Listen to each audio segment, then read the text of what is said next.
hari ini Bapa di sorga, kami mau serahkan seluruh kehidupan kami di altar. Kami mengambil keputusan Tuhan untuk menyerahkan seluruh keberadaan hidup kami di hadapan-Mu ya Bapa. Dan kami tahu Tuhan, sewaktu kami melepaskan kata-kata, membuat pengistiharaan di hadapan-Mu Tuhan, kami menyerahkan hidup kami. Iblis juga sudah mendengarnya Bapa. Dan kami tahu Tuhan, kami tidak mampu hidup tanpa kuasa urapan daripada-Mu. Karena dengan apa cara iblis akan menghancurkan hidup kami, tapi dengan kuasa yang Kau berikan kepada kami, itulah yang memampukan kami hidup sampai pada hari ini. Terima kasih. Berbicaralah kepada kami Tuhan pada petang hari ini, baik itu melalui kesaksian-kesaksian anak-anak-Mu, baik itu daripada penyampaian firman-Mu, bahkan daripada suara-Mu sendiri yang akan berbicara kepada kami. Biarlah kami semua diberkati. Terima kasih Tuhan. Di dalam nama Tuhan Yesus Kristus kami berdoa dan mengucap syukur. Amin. Oke. Shalom semuanya. Tuhan memberkatimu. Amin. Pasti. Semuanya. Amin. Amin. Oke, so kesaksian.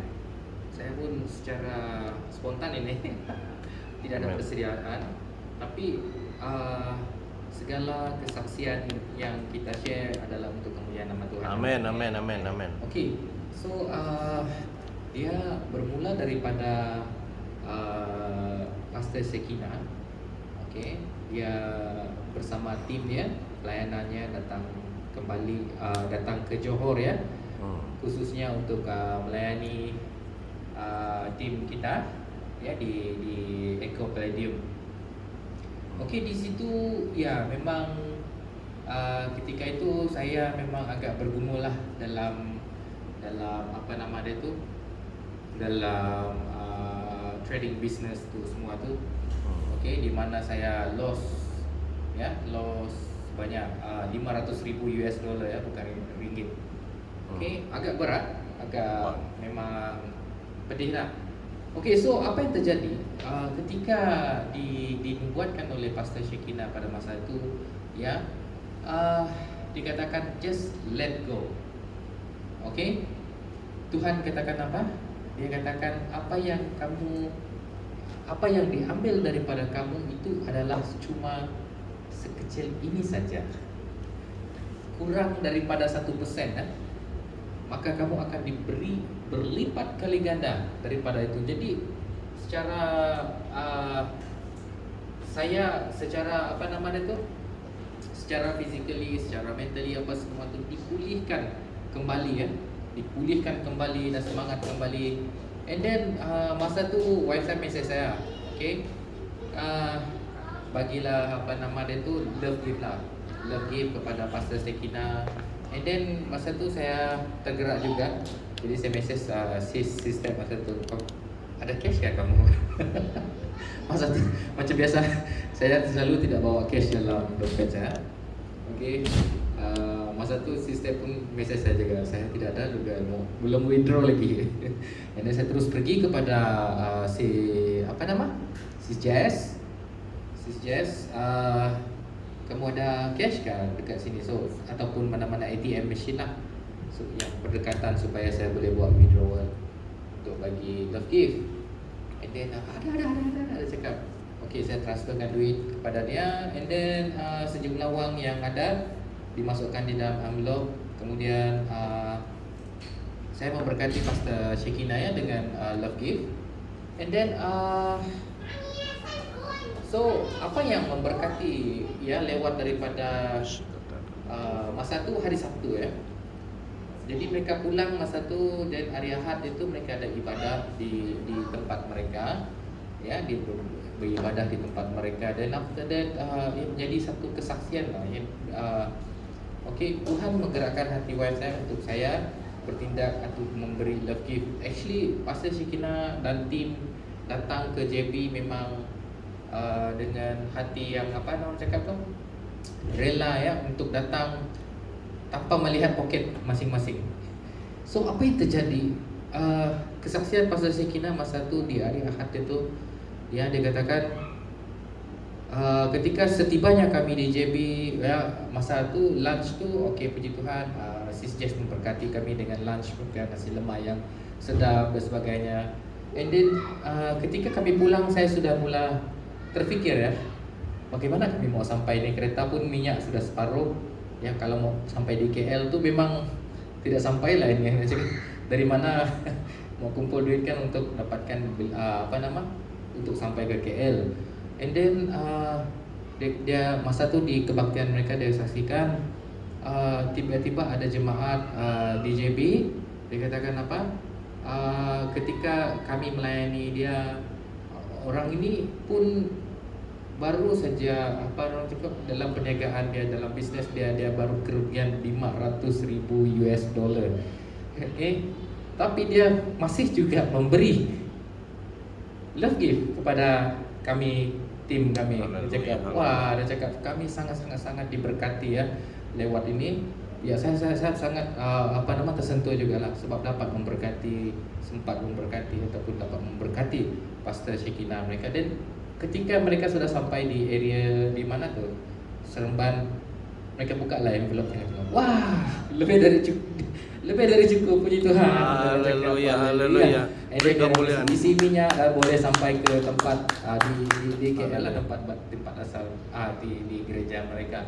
Lalu mereka terus mengucap syukur. Dan saya percaya, ya, dalam meski apapun keadaan kita, apa semua tu kesepitan, ya, walaupun dalam keadaan down dan sebagainya, jangan pernah putus-putus kita memberkati, ya, hamba Tuhan. Tak kira Pastor Jiba dan sekeluarga, begitu juga dengan Pastor Shekinah, pastor yang dalam GFEM dan sebagainya. Dan apa yang terjadi ketika hari itu berlalu pada hari Sabtu lepas, ya, masa tu saya cakap, Sis Jess, tadi makanan semua ni Pastor Shekinah dengan kita semua pastor semua tu berapa semuanya, saya mau bayar. Saya cakap, hei, tak payah bayar, saya sudah cover semua, dia cakap. And then satu lagi kesaksian apa yang terjadi masa tu, hari itu saja ketika Sis Jess masa tu, hari itu saja, hari Sabtu tu, okey, ketika dia cakap dia tak payah bayar semua makanan ni sebab saya sudah cover lah semua expenses untuk makanan pastor-pastor yang dan juga tim-tim semua. Ini apa yang terjadi? Hari itu jugalah pendapatan mereka sebab mereka buat bisnes makan-makan, dan juga ada pesakit dia yang datang untuk dibetulkan alignment tulang tu, ya. Pendapatan hari itu saja mereka dapat RM3,000. Break record. Tidak pernah dapat jumlah yang sebegitu besar. And then hari itu bila hadirat bila tim pelayanan Pastor Shekinah dan juga tim kita bersama-sama di sana buat fellowship, ya. Di situ juga ramai juga orang yang datang, ya. Ramai juga orang yang datang untuk dibetulkan tulang-tulang mereka. And then ya, itu kesaksian daripada Sis Jess lah. Dia cakap, wah, ini luar biasa. So bila the next, yang semalam juga kami pergi ke kedai dia juga. Kami mau sebab kami memang suka masakan dia. Nasi lemak dia memang sedap, ya. Ya, kalau jemaat-jemaat apa semua tu nak rasa nasi lemak yang sedap, boleh pergi ke kedai Sis Jess. Okey, kami pergi sana semalam. Perkara yang sama juga, Sis Jess, mana ni saya mau scan ni, Tashen gua mau bayar. Tak payah lagi, tak payah.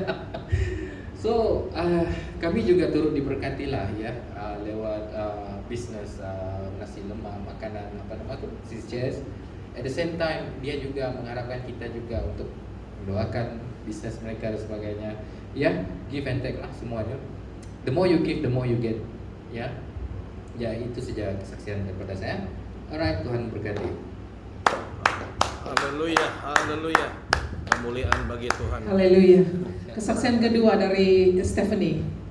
Dipersilakan, Bu. Puji syukur dan puji Tuhan untuk Tuhan kita Yesus Kristus, karena penyertaannya untuk saya dengan Eden selama kami dua ada di Johor. Waktu kami dua sampai di Johor, saya tidak tahu mau buat apa di sini. Sama ada, saya berpikir begini, mau terus tinggal di Johor atau balik ke KL. Kalau tinggal di Johor, kalau mau balik KL, mesti mau cari rumah baru lagi. Lepas itu kalau di Johor saya stuck, tidak tahu mau buat apa, mau kerjakan apa, mau kerja, tak tahu mau kerja apa, mau bisnis, tak tahu, no idea. Jadi paham-paham lah kan bila kepala kita sudah blank, banyak lagi masalah-masalah yang bertubi-tubi datang. Terus bingung lah, mau duduk saja termenung di rumah, tidak tahu mau buat apa-apa, mau berdoa pun tidak boleh, mau keluar pun tak tahu mau pergi mana, mau makan pun susah, mau makan apa, begitulah. Jadi saya betul-betul rindu mau dengar suara Tuhan, sebab lama tidak sudah hilang arah. Sudah lama tidak dengar suara Tuhan, tidak berdoa bersama-sama.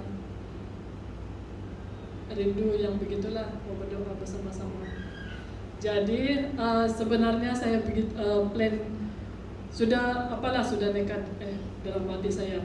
Walaupun waktu berdoa itu Ibu Ellen bilang kamu tetap di JB, tapi dalam hati saya nekat mau pergi Johor. Mau pergi Johor, mau pergi KL. Saya siap-siap sudah nih. Bilang sama pastor, kamu siap-siap pindah, kita sikit-sikit pindah barang-barang, pindah pergi rumah saya. Jadi lepas itu minggu seterusnya Ibu Joy bilang begini, kita mau buat doa.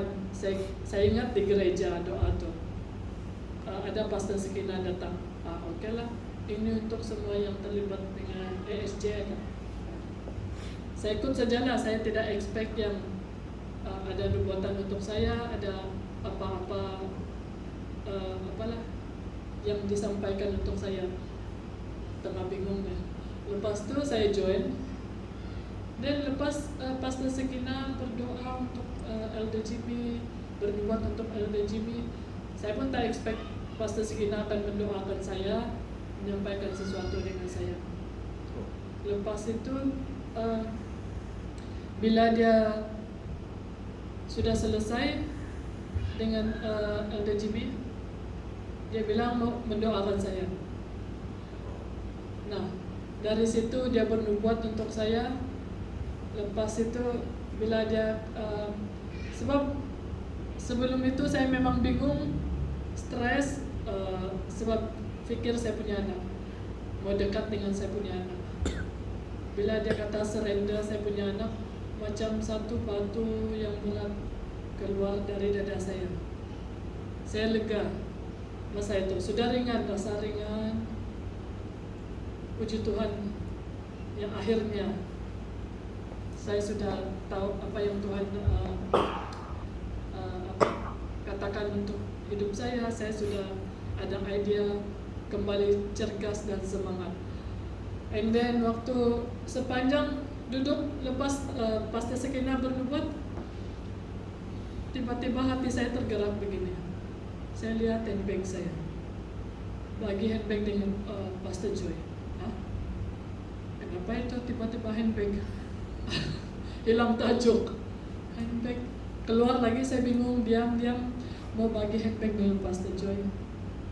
Handbag ini, saya ngam-ngam, tiba-tiba hari itu bawa handbag saya yang itu yang warna putih. Kenapa saya mau kena bagi handbag second hand? Apa kena mengena?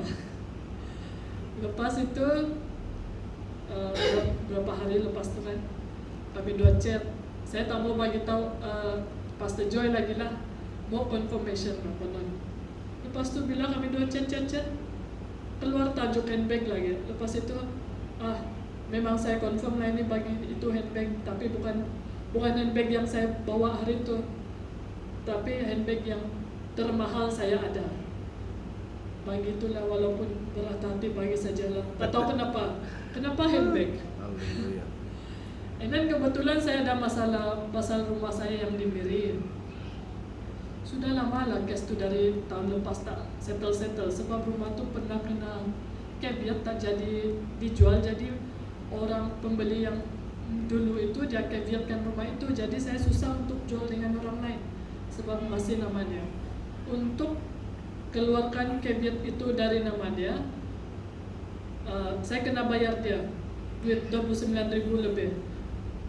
Sedangkan saya punya untung dari itu rumah 25.000. Lagi saya mau keluarkan duit saya sendiri untuk bayar tu orang. Lah saya runding banyak kali dengan lawyer. Dia kata susah. Kita kena bincang-bincang juga lah. Macam mana boleh? Dia tidak rugi apa-apa. Dia kena suruh saya bayar uang 29.000 lebih dengan dia. Jadi maksudnya saya bagi rumah tu free lah dengan dia. Mana boleh, orang mau jual rumah mau untung, saya pula mau bayar tu orang. Jadi saya bagi tahu lawyer, saya tidak mau itu last month lah. Saya bagi tahu lawyer, kalau boleh saya tak akan bayar apa-apa, 1 sen pun tak mau bayar, tolong fight untuk saya.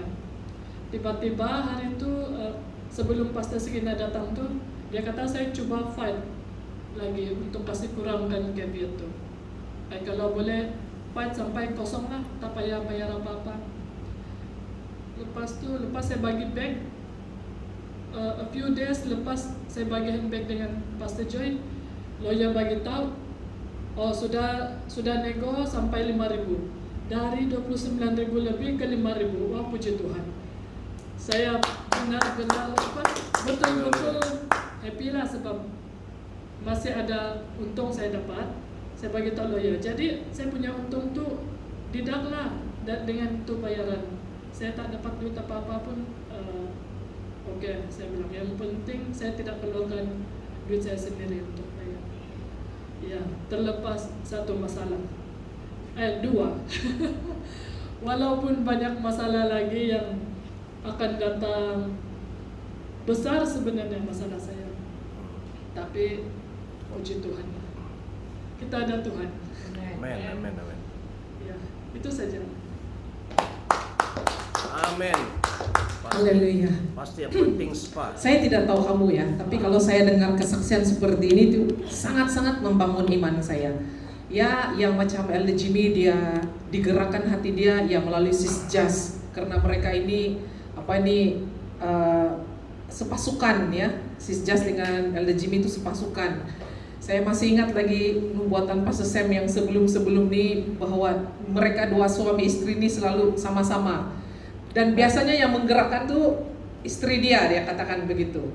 Jadi betul lah apa yang dinubuatkan oleh Pastor Sam beberapa tahun yang lalu untuk mereka. Dan ya, kemarin kami mendengar waktu kami pergi klinik Dr. Victor tuh, Sis Jess bersaksi, dia ada sebenarnya sudah 2 kali Tuhan gerakan di dalam hati dia untuk memberikan kepada seseorang uang. Pertama di Tapa hari itu yang kami pergi Tapa bulan Mac itu, dia digerakkan hati dia untuk memberi uang 500 kepada ada satu keluarga lah, tapi dia tahan, dia tidak mau memberi karena bagi dia hanya ada 700 cash waktu itu. Dia katakan dengan Tuhan begini, kalau saya bagi 500 tinggal 200 untuk saya baru hari pertama di Tapah nih, macam mana saya mau survive, dia cakap begitu. Jadi dia tahan yang 500 itu dia tidak bagi, sampai malam dia tidak boleh tidur. Tuhan Roh Kudus masih kejar-kejar dia. So the next day dia decide dia buat keputusan untuk mau bagi. Tapi masalahnya orang yang tempat dia mau bagi itu sudah dia tidak jumpa keesokan harinya. Oke, itu pertama dia miss di sana. Dan yang kedua itu sebenarnya digerakkan hati dia untuk bagi Pastor Shekina uang 400 ringgit, tapi dia cakap di dalam hati dia, saya bagi dia makanan, dia cakap begitu. Dan dia berusaha untuk menidakkan suara yang di dalam hati dia itu. Dan akhirnya Tuhan gerakan Sis Jas dari rumah. Walaupun Sis Jas tidak ada waktu itu, Tuhan gerakan hati Sis Jas untuk kontak Elder Jimmy, dan Elder Jimmy bagi uang kepada Pastor Shekina karena Tuhan tahu. Dan sama juga case dengan Stephanie sebentar tadi yang kita dengar. setelah Pastor Shekina bernubuat untuk dia dan dia digerakkan, dia mendengar suara untuk bagi handbag yang dia pakai waktu itu 6.000 harga dia. Tapi Tuhan katakan bagi yang paling mahal dengan Pastor Joy, dan bag itu harga dia yang paling mahal ada yang dengan dia tuh 14.000. Kenapa saya tahu harga dia walaupun dia tidak bagi tahu saya baru-baru ini? Karena saya masih ingat waktu dia balik dari Paris, dia beli itu bag, saya jumpa dia dan dia kasih tahu saya beli ini bag di Paris dengan harga begini-begini. Kamu tahu lah pound sterling mahal kan banding dengan US dollar. Berganda-ganda dia punya rate itu. So waktu dia cakap begitu, di dalam hati saya begini ya, waktu itu malam itu dia message dengan saya, Bu, dia bilang Tuhan suruh saya bagi kamu handbag yang paling mahal dengan yang ada dengan saya bagi ikhlas dengan kamu. Secara manusia, selama ini saya melihat di dalam TV ya, di dalam lakonan-lakonan bila orang bagi hadiah rantai atau emas, dorang selalu rasa seperti tidak layak. Dalam hati saya temberang saja dorang itu, buat baik. Saya selalu pikir begitu. Tapi bila waktu sistem message saya mau bagi kamu handbag saya, Tuhan suruh saya bagi. Di sanalah saya baru rasa yang betul-betul tidak layak itu. Saya cakap dengan dia, saya tidak mau terima itu, saya bilang. Karena saya ini orang yang cincai, saya bukan orang yang tengok branded punya barang. Karena saya lihat saya punya status keuangan juga. Saya tidak mau yang terlampau high demand, tapi saya tidak ada uang. Saya bukan jenis orang begitu. So saya cakap dengan dia, tidaklah saya mau terima, tidak layak. Saya rasa betul-betul tidak layak terima itu bag, dan saya rasa tidak layak untuk pakai itu bag. Tapi ada juga suara berbisik di dalam hati saya harus terima supaya berkat Tuhan yang dia mau curahkan dalam hidup Stephanie itu dilepaskan. Oke, so walaupun pada manusia saya merasa tidak layak untuk terima, tetapi di dalam satu sudut saya harus terima karena ada rules di dalam kerajaan surga itu, ada peraturan dia. Ya, Tuhan itu dia nanti saya sambung yang itu. Apa yang saya maksudkan dengan peraturan Tuhan ini. So saya terima itu bag dengan hati yang berat, tapi karena saya mau dia diberkati, saya terima. Oke? Dan setelah selesai, kebesokan dia kami jumpa. Setelah dia buat keputusan untuk mau bagi saya itu baik, kami jumpa. Dan dia bagi tahu dengan saya, lawyer menghubungi dia bahwa rumah yang caveat yang 29.000 itu jadi 5.000 sahaja. Dan saya percaya bahwa waktu dia memutuskan untuk memberikan yang mahal, dia kata begini dengan saya malam itu, ini satu-satunya harta yang paling berharga yang ada dengan saya. Walaupun dia drive Mini Cooper kan, yang limited edition itu, tapi bukan dia punya sendiri. Jadi handbag itu dia bagi dengan saya. Keesokannya kami jumpa di kedai mamak, dia kasih tahu lawyer ada menghubungi dia tadi pagi, dia bagi tahu untuk Kevin jadi 5.000 saja. Dan saya percaya waktu dia buat keputusan pada malam hari itu untuk mematuhi perintah Tuhan untuk memberikan bag dia yang paling mahal kepada saya, waktu itu dia sudah buka kunci. Salah satu kunci berkat itu sebenarnya. So, Amen. Selepas itu ya ada siri dia ini. Semua pun ada kaitan. Saya punya adik ini, dia sudah berjanji dengan Tuhan karena Roh Kudus mengejar dia untuk buat KKR di Sipitang. So dia tidak boleh tidur selagi dia tidak jumpa saya dengan pastor untuk katakan itu, dia tidak dapat tidur. So pagi-pagi lagi dia sudah, kamu dosi ilamu free kah? Dia cakap begitu. Oke, free. Mari kita zoom nanti sekian jam. Kami zoom dan dia katakan, Tuhan suruh saya buat KKR di Sipitang dan Tuhan suruh saya tanggung perbelanjaan dia. So dia cakap, so kami sudah putuskan dan kami sudah juga bawa dalam musyawarah bahwa KKR itu akan diadakan bulan 12. Tapi masalahnya waktu itu dia masih dengan ESJ. Dan setelah ESJ sudah ada masalah sekarang karena duit kami itu sudah diambil dari kami. Tuhan tanya dia, adakah engkau masih mau meneruskan KKR ini tanpa ESJ? Dan dia katakan, iya Tuhan, saya masih mau teruskan. Dan waktu dia mengambil keputusan untuk mau teruskan itu, dan Tuhan berbicara kepada saya. The next day selepas saya berjumpa dengan Stephanie ada beberapa hari, Tuhan berbicara kepada saya pagi-pagi. Tuhan katakan, karena di dalam pikiran saya seperti ini, saya harus menabur benih untuk KKR ini. Dalam hati saya, mungkin saya akan tabur 2 atau 300 ringgit. Tetapi waktu saya putuskan 2 atau 300 ringgit, Tuhan katakan dengan saya, kau harus tabur 500 ringgit. So, macam Tuhan, ya of course lah Tuhan tahu seluruh apa yang ada dengan kita. Kan saya masih ada 200 US dollar, 250 US dollar. So Tuhan bilang labur, bukan labur, tabur benih 500 ringgit di dalam pelayanan ini. Dan saya bagi tahu dengan adik saya, buka satu account untuk khusus untuk KKR ini, saya mau tabur benih. Kamu tahu, kalau Tuhan gerakan hati kamu untuk memberi kepada seseorang, Tuhan bukan suka-suka. Dia sudah punya rencana, macam Elder Jimmy. Actually it's a seed, Elder. Yang kamu bagi dengan Pastor Shikina itu seed sebenarnya. Kalau yang macam Stephen ini, dia ada 2. Dia seed dan dia kunci. Dia unlock juga. Unlock yang blessing gitu. So, bila Tuhan menggerakkan hati kita untuk memberi kepada certain orang, ikut saja. Saya rasa saya sudah beberapa kali bagi kesaksian kepada kamu. Waktu itu gereja kita mengalami krisis di awal-awal pembukaan. Pastor bayar sewa gereja ini karena tendang.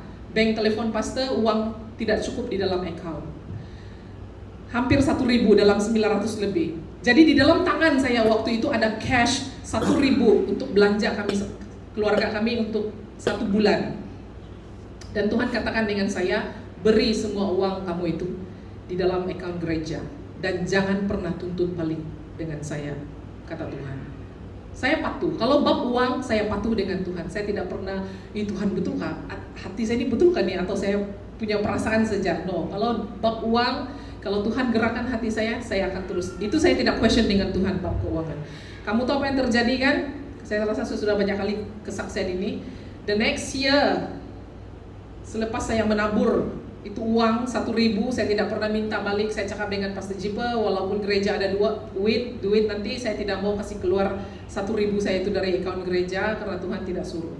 Tapi Tuhan pakai cara lain. The next year Tuhan pakai satu lawyer untuk memberkati kami, keluarga kami. Dan lawyer itu katakan, Pastor Jipa, can you check your bank account? Dia bilang, saya ada deposit sedikit, love gift. Sedikit dia katakan, dalam pikiran saya waktu itu hanya 2.500. Tapi waktu Pastor Jipa pergi cek dia punya account bank, dia deposit 10.000 ringgit Malaysia.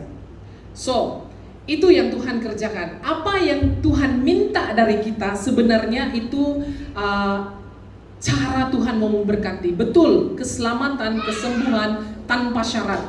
Tuhan tidak minta apa-apa dari kamu. Kalau dia mau sembuhkan kamu, Tuhan tidak minta apa-apa. Kalau Tuhan mau selamatkan kamu, dia tidak minta kamu bayar ini, bayar itu, bayar itu. Tapi yang namanya kemuliaan, yang namanya glory, sebab uang adalah kemuliaannya, uang adalah glory. Itu mahal harganya. Sebelum kamu mau terima sesuatu yang mahal dari Tuhan, you must pay the price first. Kamu harus membayar harga terlebih dahulu. Waktu Tuhan menjanjikan Abraham untuk menjadi bapak segala bangsa, waktu Tuhan bagi dia Isaac, satu saja.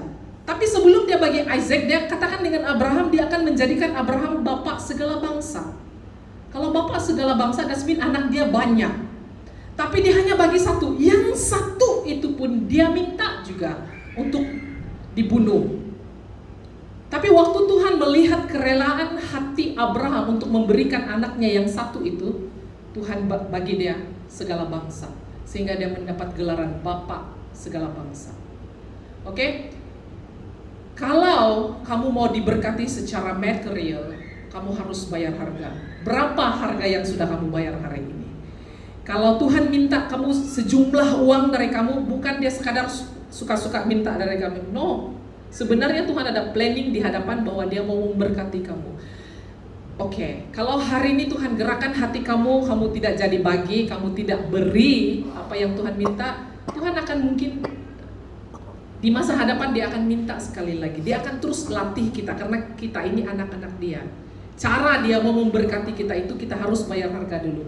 Saya rasa kalau kita pergi kedai-kedai branded pun, nama dia sudah branded kan, yang mahal yang berkualitas itu harganya pasti mahal. Jadi kita mau dapat sesuatu yang berkualiti, kita harus bayar harga. Macam bag yang Stephanie bagi dengan saya. Well, kita tahu LV bag yang mahal, dan LV pun ada dia punya level-level. Yang harga bag dia bagi dengan saya itu 14.000. Ada juga yang murah. Saya pernah bawa bag dia yang harga 5.000, 4.000. Dia kasih pinjam dengan saya dulu, tapi itu pinjam saja. Dia ada harga dia. Jadi Tuhan itu memberkati kita sejauh mana kita sanggup membayar harga. Sama macam kita pergi kedai. Kita mau barang yang berkualiti, kita harus bayar harga dia. Tapi Tuhan, kita sanggup bayar harga yang dia minta, dia akan memberi kita berlipat-lipat kali ganda. Jadi mulai hari ini, marilah kita siapkan hati kita untuk menjadi seorang pemberi. Amin. Khotbah saya hari ini bukan pasal itu ya. Itu kesaksian saja. Tapi saya mau kamu paham. Tabur dan tuai, itu sebab namanya tabur dan tuai. Kamu menabur banyak, kamu akan menuai banyak. Kamu tabur sedikit-sedikitlah yang akan kamu tuai. Oke, saya akan sharing. Oke, sekarang sudah pukul 4:30, tidak panjang. Actually, tajuk sharing saya pada hari ini untuk kita semua adalah urapan. Saya berharap sangat Sebastian datang, tapi mereka masih sakit, dia cakap, si Nolin cakap tadi. Urapan. Apa itu urapan? Ya, urapan atau iman, mana yang lebih penting? Oke, di dalam pelayanan kita memerlukan urapan. Di dalam pelayanan juga kita memerlukan iman. Di dalam kehidupan seharian kita, ada orang menganggap iman itu lebih penting. Ada juga orang menganggap bahwa urapan itu lebih penting.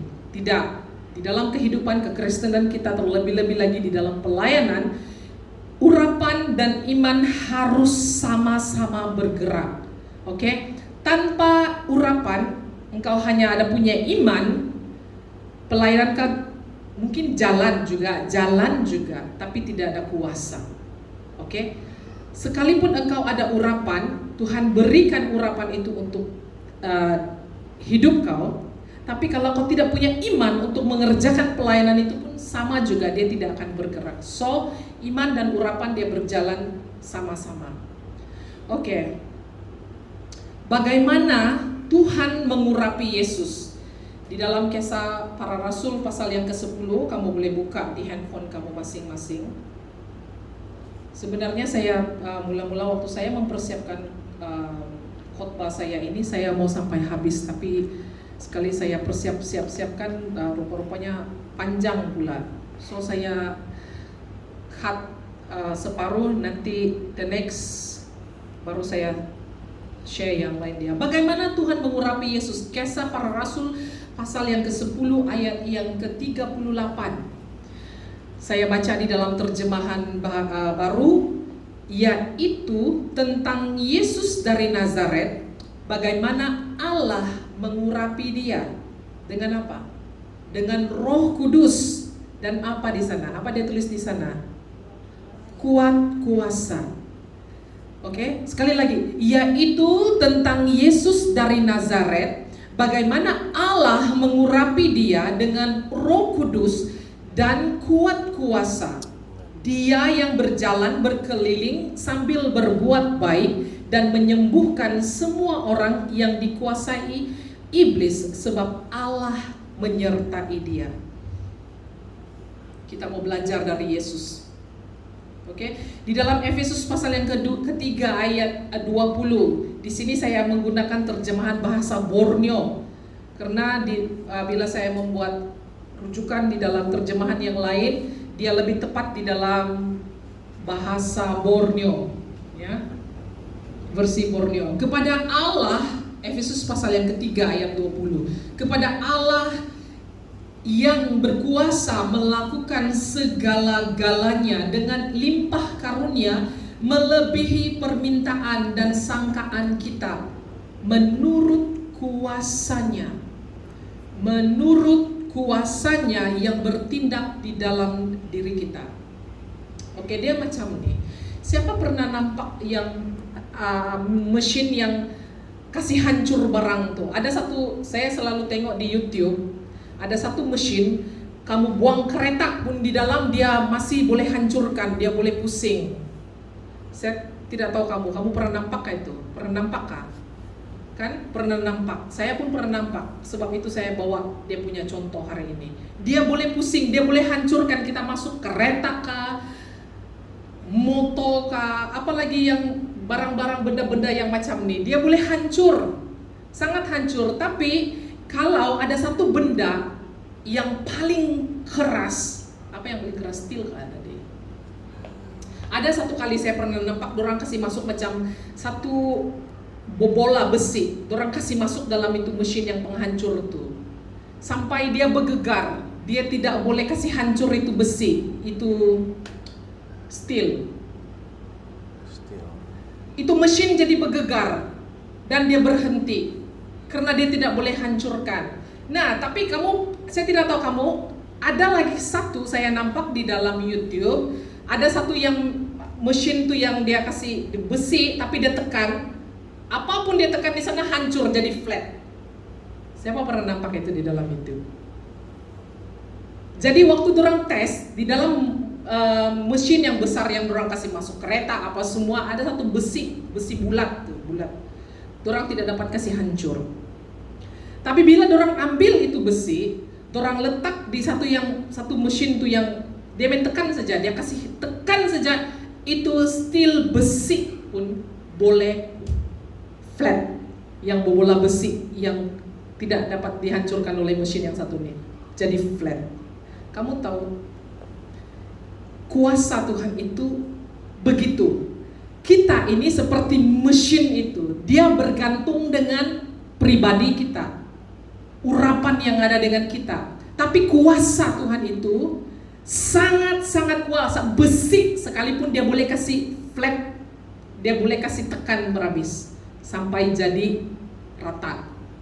Oke, itu kuasa Tuhan. Kepada Allah yang berkuasa melakukan segala-galanya dengan limpah karunia yang melebihi permintaan dan sangkaan kita. Oke, ini melebihi permintaan kita, melebihi sangkaan kita, menurut kuasanya yang bertindak di dalam diri kita. Kuasa Tuhan yang bertindak di dalam diri kita. Kuasa Tuhan itu besi pun sebenarnya dia boleh hancurkan. Tetapi diri kita ini yang menerima kuasa Tuhan itu, adakah kita ini macam mesin yang satu itu atau mesin yang satu lagi? Oke? Menurut kuasanya yang bertindak di dalam kita. Apa itu urapan? Khotbah saya tidak panjang hari ini, jangan kamu risau. Apa itu urapan? Urapan adalah kemampuan Tuhan bekerja dalam diri manusia untuk mencapai tujuan dia. Urapan itu adalah kemampuan Tuhan, bukan kemampuan kita. Urapan adalah kemampuan Tuhan yang bekerja di dalam diri kita ini untuk mencapai tujuan Tuhan, bukan tujuan kita ya. Tujuan Tuhan dan menghasilkan hasil yang luar biasa. Kamu harus ingat ini. Kalau berbicara tentang urapan, selalu Tuhan cakap, wah ada the anointing. Mau terima Tuhan, kuasa Tuhan. Urapan adalah kemampuan Tuhan, bukan kemampuan kita, yang Dia berikan kepada kita untuk mencapai tujuannya dan menghasilkan hasil yang luar biasa. Kemampuan Tuhan bekerja dalam diri manusia. Kemampuan Tuhan bekerja di dalam orang yang disuruhnya. Oke? Tuhan kalau Dia panggil kita, Dia mau suruh seseorang, Dia tidak akan suruh-suruh macam itu. Bila Dia panggil, Dia suruh, Dia mesti kasih kamu kuasa itu. Oke? Dia kasih kamu urapan itu. Untuk apa? Untuk mencapai tujuan Tuhan ya. Kita harus tahu tujuan Tuhan dan matlamat Dia punya panggilan. Jadi setiap kali Tuhan mengutus hambanya, ada perkara-perkara yang setiap kali Tuhan memanggil atau Dia mau mengutus hamba Dia, ada perkara yang harus bukan perkara yang harus, ada yang mengesahkan. Contoh, Tuhan panggil saya di dalam pelayanan Holy Fire. Apa yang mengesahkan saya ini dipanggil oleh Tuhan untuk terjun di dalam pelayanan ini? kuasa yang Tuhan berikan kepada saya. Saya tidak mau sombong di sini ya, saya mau bagi contoh saja dengan kamu. Setiap hamba Tuhan yang dipanggil oleh Tuhan, dia ada perkara yang mengesahkan dia itu dipanggil oleh Tuhan. Apa? Kuasa. Kuasa yang diberikan Tuhan. Oke? Bila Tuhan memanggil kamu untuk melayani dalam pelayanan, nah, seperti kita lah Holy Fire sekarang ini, salah satu perkara yang saya bilangkan tadi untuk mengesahkan kamu adalah dipanggil Tuhan di dalam pelayanan itu, ada backup, ada sokongan dari surga, ada empower, ada kuasa yang turun dari surga atas kamu. Saya tidak tahu kamu paham ke tidak maksud saya ini. Dia contoh seperti ini ya. Kesaksian sedikit. Kami pernah di ambush di Putrajaya waktu kami mendoakan satu bangunan. Kami di ambush karena kami tidak menyangka bahwa kami ini akan diserang oleh kuasa kegelapan. Kamu tahu bila Tuhan memanggil kita di dalam satu-satu pelayanan, tanda dia adalah yang saya cakap tadi, ada backup dari surga, ada sokongan dari surga. Dan waktu kami kena ambush itu oleh kuasa kegelapan di tempat itu, Roh Kudus berbicara kepada saya, panggil malaikat dari surga. Kamu tahu kalau kamu tidak ada panggilan yang benar-benar dari Tuhan dan Tuhan belum kasih turun kamu kuasa dan urapan dia, kamu panggil macam mana pun untuk malaikat tidak akan turun. Dan Roh Kudus berbicara kepada saya waktu itu, panggil malaikat untuk tolong kamu. Saya rasa kalau malaikat tidak tolong kami waktu itu, semua di alam roh kami sudah hampir-hampir gol. Karena serangan dia sangat sengit waktu itu. Oke? Tuhan tidak pernah mengutus, ya, mana-mana hamba Tuhan, dia tidak akan pernah mengutus seseorang tanpa dia memberikan kuasa terlebih dahulu. Ini adalah urapan. Jadi urapan itu sebenarnya sangat penting di dalam pelayanan. Sangat-sangat penting di dalam pelayanan. Urapan diberikan kepada manusia, tetapi ia adalah mutlak, hak milik mutlak Tuhan. Urapan memang dibagi dengan kita, tetapi urapan itu bukan hak milik kita ya. Urapan kuasa itu hak milik mutlak Tuhan. So, setiap kali Tuhan memberi kesempatan kepada kita untuk menggunakan kuasanya, kita harus sadar dan kita harus tahu bahwa kita ini hanyalah seorang pengelola, seorang pengurus. Oke? Jadi waktu kita terima kuasa, waktu kita terima urapan Tuhan itu, don't misuse, don't mistreat the anointing. Ada orang mentang-mentang dia ada urapan itu, suka-suka hati sudah dia mau gunakan kuasa itu. No, kita hanya pengelola. Tuhan memberi kepercayaan kepada kita untuk menerima urapan itu, menerima kuasa itu. Tapi Tuhan juga melihat, adakah kita ini seorang pengurus yang baik atas urapan itu? Adakah kita ini seorang pengelola yang baik atas urapan yang Tuhan bagikan dengan kita? Setiap kali Tuhan memberi kesempatan kepada kita untuk menggunakan kuasanya, kita harus sadar dan kita tahu kita ini hanya pengurus, pengelola, bukan pemilik urapan atau kuasa itu. Itu sebabnya dalam kitab Efesus tadi mengatakan menurut kuasanya yang bertindak di dalam diri kita. Kepercayaan yang Tuhan bagi itu kita jaga ya, jangan salah guna. Oke, sekarang saya bawa kita, kenapa kita perlu urapan? Kenapa kita perlu urapan? Pertama, ada dua kenapa kita perlukan urapan ini. Yang pertama, untuk menundukkan kuasa kegelapan yang berperang melawan tujuan dan panggilan Allah dalam hidup kita. Ada dua tujuan urapan itu. Jadi kita karena harus tahu, waktu kita masuk di dalam pelayanan kita mau urapan, tapi adakah kita tahu apa kegunaan urapan itu dalam hidup kita? Yang pertama, untuk menundukkan kuasa kegelapan. Ini dia punya ultimate use. Yang pertama, untuk menundukkan kuasa kegelapan yang berperang melawan tujuan dan panggilan Allah dalam hidup kita. Mazmur 66 ayat yang ketiga, saya menggunakan terjemahan bahasa Malaysia di sini. Berkatalah kepada Allah, sungguh menakjubkan segala perbuatanmu, kuasamu begitu besar sehingga musuh tunduk ketakutan di hadapanmu. Musuh tunduk ketakutan di hadapanmu, bukan hadapan kita, hadapan Tuhan. Iblis itu, dia itu hanya faham yang dengan namanya kuasa. Dia tidak heran bila kamu bercakap tentang idea, bercakap tentang visi, bercakap tentang doktrin, bercakap tentang revival, bercakap tentang peraturan dan sebagainya. Iblis tidak heran, ramai orang hari-hari ini, orang-orang Kristen hari ini suka bercakap tentang idea, suka bercakap tentang visi, dia suka bercakap tentang doktrin, mana yang betul, mana yang salah, suka berdebat tentang firman Tuhan.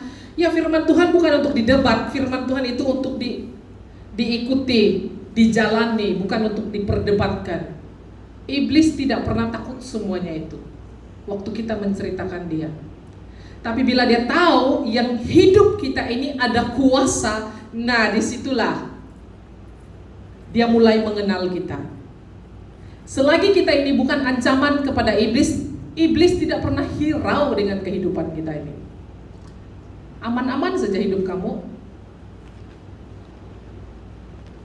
sebab kamu bukan ancaman kepada dia. Tapi waktu kamu dimulai dikeroyok, diancam oleh iblis, kamu tahu ada di depan sana yang Tuhan sudah sedia buat untuk kamu, yang iblis nampak.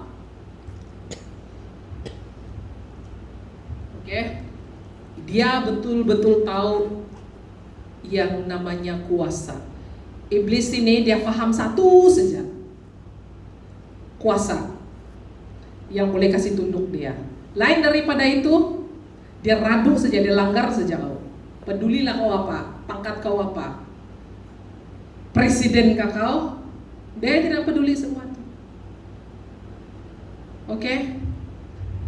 Jangankan mentang-mentang kamu bersaksi di depan orang ramai, hari ini saya bersaksi, saya akan menerima Yesus sebagai Tuhan dan Juru Selamat Juru Selamat saya. Kamu pikir iblis sepele nyawa kamu tuh? No.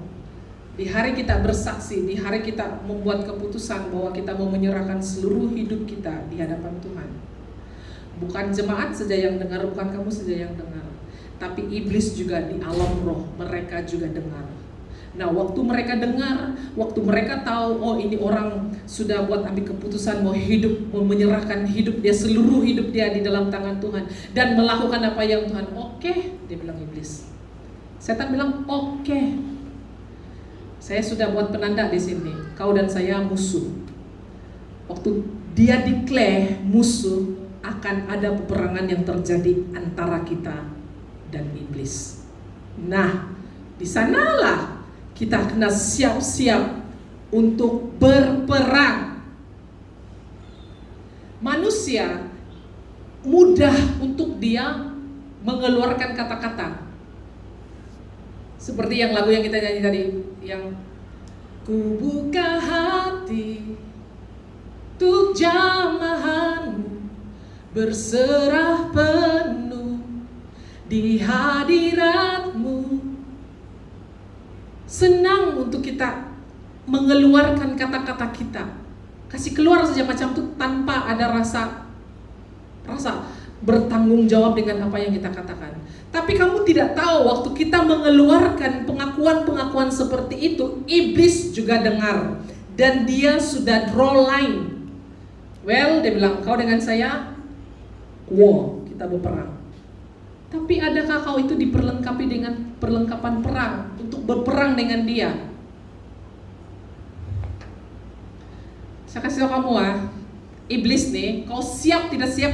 Di hari pertama kau mengaku di hadapan Tuhan, kau mau serahkan seluruh hidup kau siap tidak siap? Iblis akan terus berperang dengan kau. Kamu tahu, waktu Yesus lahir, ada berapa kanak-kanak yang harus mati?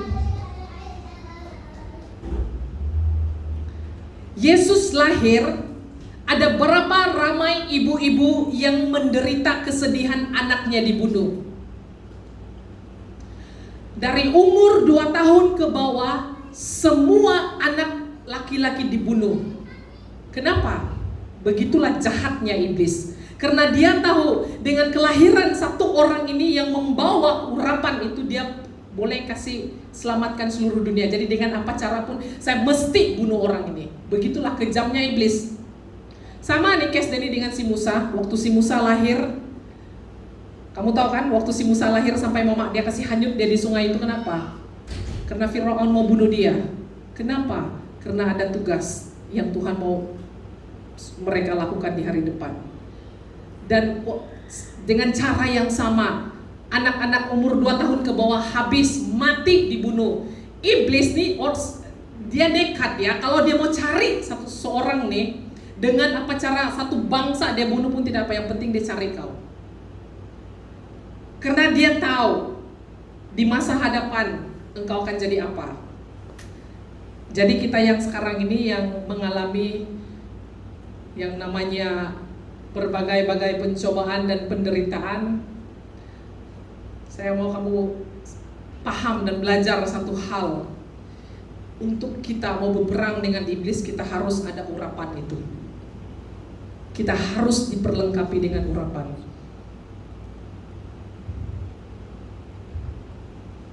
Kalau dia boleh bunuh semua anak-anak yang tidak bersalah hanya untuk mencari satu orang saja, kamu rasa-rasa dia tidak akan sentuh kamu punya keuangan kan? Ya, cakap pasal keuangan saya tersengeh. Saya yang 110.000 US dollar hilang karena curi ini pun terasa juga, apalagi ada Jimmy yang sampai 500 kan. Iblis tidak akan spare, tapi Tuhan izinkan itu terjadi. Kenapa? Karena Tuhan mau melatih kita, mendidik kita. Kamu pikir iblis tidak akan sentuh kita punya kesehatan? Macam mana kita mau lawan dia kalau Tuhan tidak bagi kita kuasa itu? Urapan Tuhan itu tidak turun atas kita.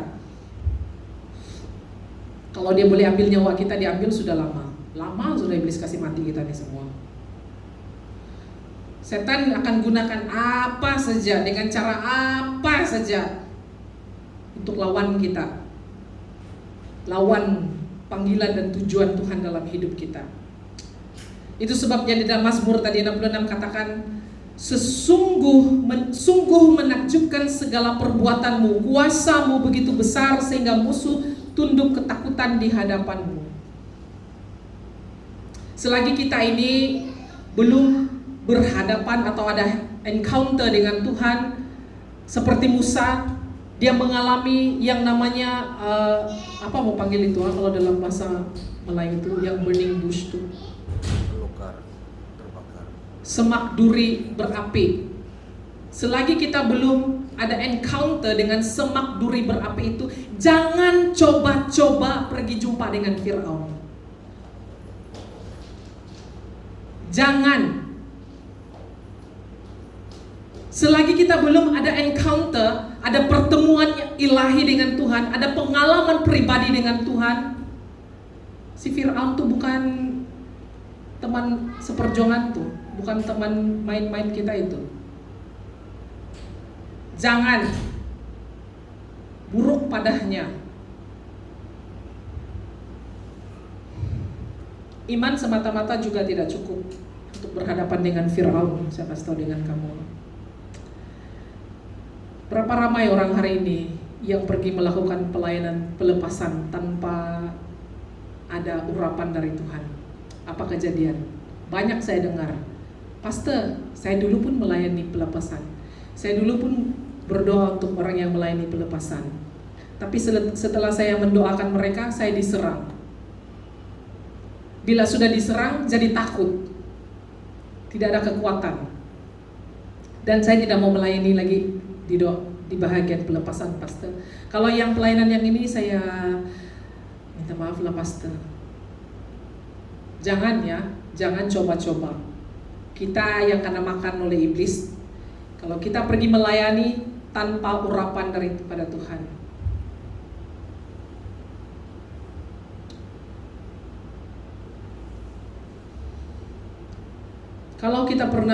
Saya pernah berkata seperti ini dengan Tuhan. Sewaktu saya belum mengenal sesungguhnya panggilan saya katakan begini dengan Tuhan, Tuhan saya mau jadi your kingdom financier. Apa maksudnya kingdom financier? Yaitu orang yang memberi dana untuk pelayanan. Kamu tidak tahu lagi, dulu saya punya angan-angan jadi seorang businessman. Walaupun saya hamba Tuhan, saya bilang saya mau ada bisnis sendiri, saya mau berjaya, dan saya mau memberi dana kepada pelayanan. Itu saya punya cita-cita dulu, angan-angan saya dulu. Tetapi setelah Tuhan panggil saya, Dia memberikan gelaran khusus yang belum official lah dengan saya. Saya tidak boleh sentuh yang namanya bisnis. Karena urapan saya itu urapan yang khusus untuk pelayanan pelepasan dan mendoakan orang yang bisnis. Saya lucu, Tuhan tidak suruh saya bisnis, tapi Tuhan memberi saya urapan untuk mendoakan untuk orang bisnis. Saya cakap dengan Tuhan, saya mau jadi businessman, mau mendana pelayanan. Waktu kamu membuat keputusan untuk katakan di hadapan Tuhan, Tuhan, saya mau jadi kingdom financier, orang yang memberi dana kepada pelayanan. Di situ juga iblis dengar, dan di situ juga dia mulai attack kamu punya keuangan. Sewaktu kamu membuat keputusan untuk mau menolong di dalam pelayanan Tuhan, sewaktu itu jugalah iblis akan serang di dalam keuangan kamu habis-habisan. But sekali lagi saya katakan, businessman pun perlu urapan dia. Baru-baru ini kami jumpa Pastor Shekinah, dan dia katakan, Pastor Joy, don't touch. Tapi waktu itu ada Stephanie dengan Elder Jimmy dekat saya, kiri kanan saya lagi mereka berdua waktu itu. Urapan itu Tuhan bagi dengan mereka. So waktu Tuhan cakap don't touch, saya undur diri. Tapi urapan apa yang Tuhan bagi dengan saya? Mendoakan businessman, dan mereka akan diberkati. Dan buat Elder Jimmy dan Stephanie yang diberikan urapan di dalam bisnis, buatlah, mintalah sungguh-sungguh dengan Tuhan urapan itu yang akan meneguhkan kamu. Karena sewaktu kamu di dalam hati kamu sudah membuat keputusan untuk menolong pelayanan Tuhan, untuk menolong hamba-hamba Tuhan, iblis tidak akan diam biar kamu senang-senang dapat kekayaan. No. Tapi Tuhan memberi urapan itu. Urapan itu guna dia untuk melawan rancangan iblis dalam hidup kamu. Inilah kegunaan urapan itu. Ya, kamu masih ingat waktu Tuhan Yesus habis berpuasa 40 hari di padang gurun, iblis bawa dia pergi naik satu gunung, dan dia bawa Tuhan tengok semua harta yang ada di dunia ini. Dia bilang, milik saya. Kau tunduk, kau ikut saya, semua jadi milik kau. Tapi Tuhan tidak termakan dengan umpan. Jadi semua harta kekayaan ini pun di bawah kekuasaan iblis. Itu sebabnya kita memerlukan urapan untuk melawan kuasa ini. Kalau Tuhan memberikan urapan itu di dalam kamu, hidup kamu, urapan untuk berbisnis, urapan untuk melakukan uang, urapan untuk ini, buat sehabis baik. Kuasa itu ada di dalam tangan kamu untuk lawan semua apapun rancangan iblis dalam hidup kamu. Yesaya 10 ayat ke-27 terjemahan bahasa baru.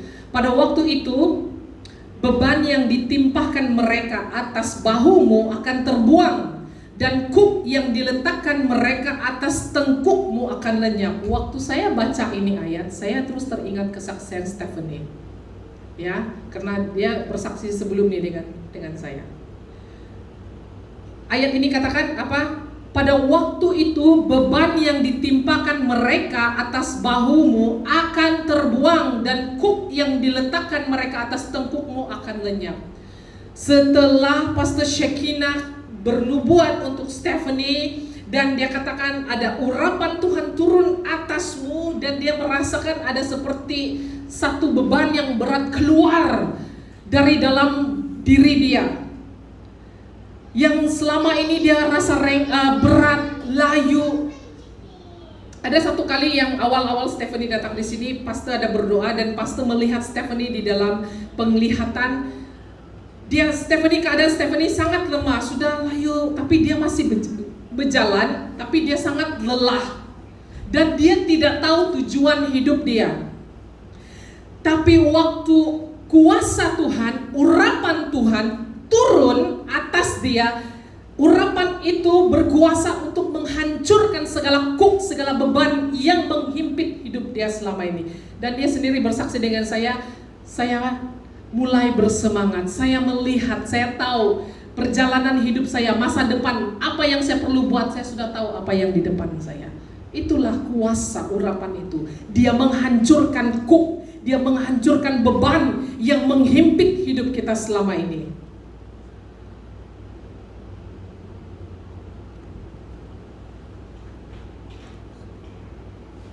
Urapan berkuasa untuk menghancurkan segala kuk dan beban yang dipasang oleh setan dalam hidupmu. Bila ia menghancurkan sampai berkeping-keping. Amin. Ini kelebihan urapan. Kamu akan nampak perbezaan orang yang ada urapan. Sekali lagi, saya bukan mau menyombongkan diri atau membanding-banding, tapi kamu akan melihat orang yang diberikan kuasa dengan orang yang tidak diberikan kuasa bila dia berdoa pelepasan buat orang lain. Kamu sendiri yang selalu ikut saya, kamu nampak macam mana orang yang ada kuasa mendoakan dengan orang yang tidak ada kuasa mendoakan untuk orang yang perlu pelepasan.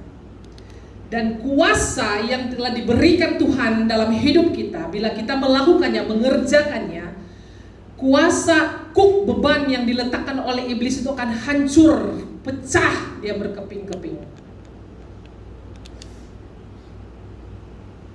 Itu yang pertama tadi, menundukkan kuasa iblis, ya, tujuan urapan. Tujuan kedua, kita mau selesai sudah, tidak lama lagi. Tujuan yang kedua urapan itu adalah untuk melaksanakan, menunaikan tugas yang diberikan oleh Tuhan dan menggerakkan tujuan Tuhan. Bukan urapan itu Tuhan bagi bukan semata-mata supaya kamu ini berkuasa, tapi dia juga memberikan urapan itu, kuasa itu kepada kita untuk melaksanakan tugas, menunaikan tugas yang diberikan oleh Tuhan dan menggerakkan tujuan Tuhan itu, buat tujuan Tuhan dalam hidup kita itu bergerak, moving forward in advance. Oke? Lukas pasal yang ke-24 ayat yang ke-29. Dan aku akan mengirim kepadamu apa yang dijanjikan Bapakku, tetapi kamu harus tinggal di dalam kota. Apa Tuhan katakan di sini? Tetapi kamu harus tinggal di dalam kota ini sampai kamu diperlengkapi dengan kekuasaan dari tempat yang tinggi. Ramai orang hari-hari ini keluar pergi melayani karena mereka berpikir bahwa hanya dengan berbekalkan keinginan, berbekalkan kegairahan, berbekalkan semangat, berbekalkan api yang berkobar-kobar, kononnya lah, itu sudah cukup untuk pergi pelayanan. Ramai, terutamanya anak-anak muda, karena mereka tidak paham. Maaf saya katakan, itu tidak cukup untuk kita pergi melakukan pelayanan dan panggilan yang Tuhan bagi untuk kita. Kalau Tuhan panggil kamu, contohnya macam saya, untuk mengusir setan, kamu pikir hari ini kamu dinubuatkan, oh kamu dipanggil untuk melayani di dalam pengusiran, pelayanan pelepasan, boom, terus jadi kamu terus ada kuasa tuh? No, tidak. Apa Lukas katakan? Dan aku akan mengirim kepadamu apa yang dijanjikan Bapa. Yes, janji Bapa. Waktu kamu dinubuatkan, Tuhan berjanji dengan kamu, kamu akan dipakai di dalam pelayanan ini, di dalam ini, dalam ini. Tapi apa Tuhan katakan di sana selepas itu? Tetapi kamu harus tinggal di dalam kota ini sampai kamu diperlengkapi. Sampai kamu apa? Diperlengkapi. Bukannya pergi sekolah Alkitab, belajar 2-3 tahun, prum. Terus pergi buat tanpa tunggu kuasa Tuhan. Tanpa dilatih terlebih dahulu. Ramai orang hari-hari ini tuh. Kamu tahu murid Yesus sejak menunggu. Siapa masih ingat? Saya pernah bawa khotbah sewaktu Yesus mengutus murid-murid dia. Waktu itu Yesus masih ada dengan murid-murid dia. Tuhan Yesus utus murid dia berdua-dua pergi melayani untuk mengusir setan. Tetapi setelah Yesus mati dan dia diangkat ke surga, sekali lagi Tuhan Yesus katakan, kamu tinggal di sini. Kamu tinggal di sini sampai Roh Kudus turun atas kamu. Itu yang namanya urapan. Tuhan Yesus sendiri juga menyuruh murid-muridnya tunggu sampai urapan itu turun. Jangan hari ini kena nubuatan terus kamu pergi buat doa pelepasan di sana. Habis kamu kena terkam. Bukan macam itu cara dia. Hari ini Yesus mengajar kita apa itu urapan.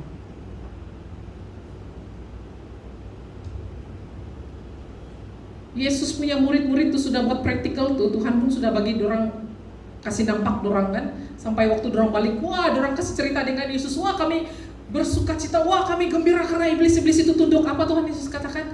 Jangan kamu gembira karena iblis itu tunduk dengan kamu, tapi kamu bergembiralah karena nama kamu sudah tertulis di kitab kehidupan. Murid Yesus pun sudah ada kuasa untuk mengusir setan waktu itu. Tapi Tuhan Yesus suruh tunggu sekali lagi sampai urapan itu turun atas mereka sebelum dia terangkat ke surga. Jadi ini yang saya mau katakan dengan kamu. Kalau kamu dinubuatkan oleh hamba Tuhan, perhatikan bagus-bagus nubuatan itu. Urapan apa yang Tuhan bagi dengan kamu, pelayanan apa yang Tuhan bagi dengan kamu. Ada harga yang harus kamu bayar. Harga dia apa? Kalau yang businessman mungkin banyak harga dia akan bayar dari berbentuk keuangan. Tapi kalau pelayanan macam saya, ya macam kami pastor, ada banyak harga yang kami bayar di dalam latihan kami.